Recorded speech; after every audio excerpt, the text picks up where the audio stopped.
So we're well into summer now, and some very noticeable trends are emerging in the men's fashion scene. One or two of them I've had in my shopping basket and almost bought, but took a step back at the last second and thought to myself, do I really like these? Or am I just buying them because they look good on other people? And you might be in the same situation, so today I'm going to go through a few of them and maybe it will help you decide. Is this something you actually want? And if not, hopefully we'll save you some money.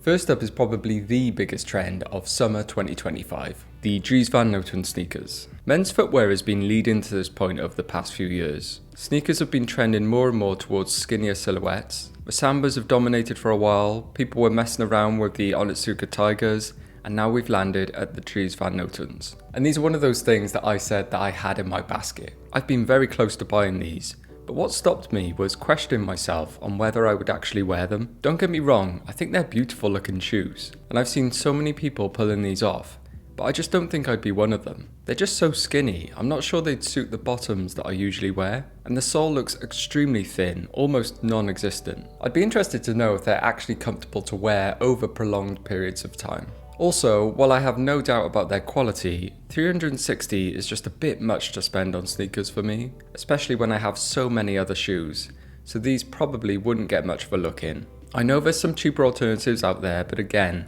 I'm just not sure they would suit me. Overall, this one is probably a pass for me.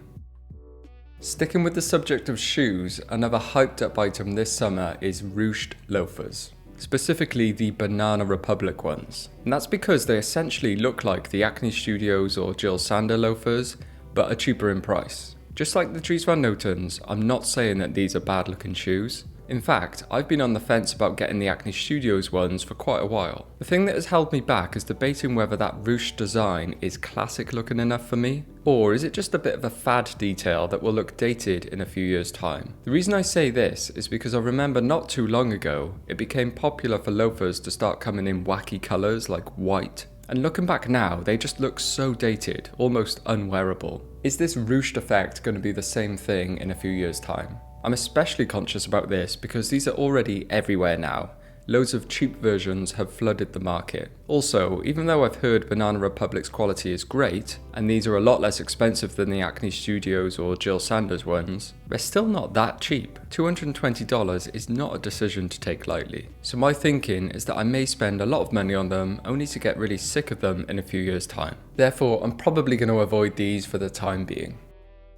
Alright, next up, I would definitely be careful if you're looking into the baggy jorts trend. I'm talking specifically about the really baggy jorts, like the ones that may as well be cropped jeans. There's a number of reasons why I might avoid these. Firstly, I do think it's starting to look a bit dated. It's been in the spotlight for a long time. While plenty of people are still pulling it off, it definitely feels like it's beginning to run its course. Look, I always say you shouldn't be driven about what's in and out of the mainstream. But if you personally find your fashion choices are highly influenced by popular items and looks, then jorts might be one to avoid. Another reason is that I think a lot of them do look very similar, or at least they all give off the same vibe. So it's almost not worth spending a lot on a nice pair because they will look similar to much cheaper ones. Therefore, I think the best approach here if you want to try it out is to either pick up some second-hand ones for a discount, or just make your own by modifying some jeans you don't wear. The advantage of this is that when the trend is over, which I think is pretty soon,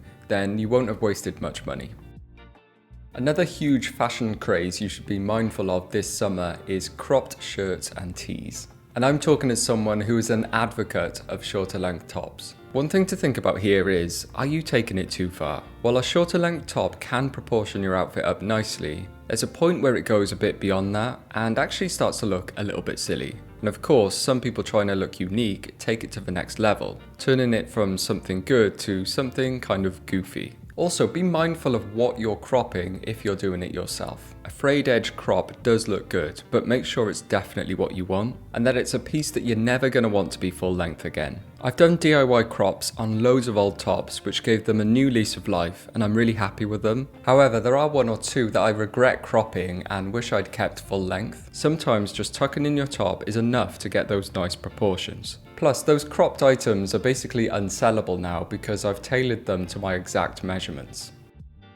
Next up is more of a general one to avoid in most seasons, not just summer. Basically, don't think just because it's summer you have to buy into some summery colours. I often find myself falling into this trap, but this year I'm determined to avoid it. For example, some popular colours this summer apparently are slime green and pastel pink. You can see why, they're bright, bold festival colours. However, they don't really fit into my wardrobe at all. Well, maybe I could make pastel pink work, but slime green, definitely not. I would need to buy additional things to go with them to make them work. Plus, to be honest, I just don't like these colours very much. And you might be the same as me.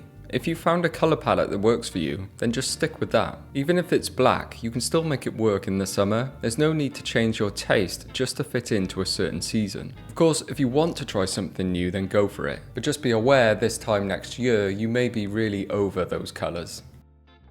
Now, there's no doubt that summer is a perfect time to get out and about. And I don't know about you guys, but every summer I convince myself that I'm going to be super active, which in the past has led to me buying a lot of unnecessary stuff, specifically like specialist hiking or walking shoes, or a really nice pair of running shoes with shorts and a compression top to go with it, because they always look great and the technology is really exciting. But the reality is, the weather doesn't actually affect my lifestyle that much. Just because it's nice outside hasn't sparked me into becoming a runner. I'm open to it, but it hasn't happened yet. I suppose if you are really into outdoor activities, then this would be well worth it for you, especially with the popularity of mixing sporty items with more casual pieces, which I do think looks really good. But if that's not the case, then just be honest with yourself. Are you actually going to be really active this summer and need all those additional items? If not, then just save your money.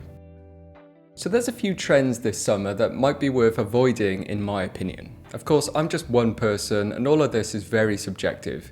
You might disagree with me, and that's absolutely fine. If that is the case, then do let me know your thoughts below and if there's anything in particular you'll be avoiding this summer. But anyway, as always, thank you very much for watching and I'll see you next time. Ta-ra.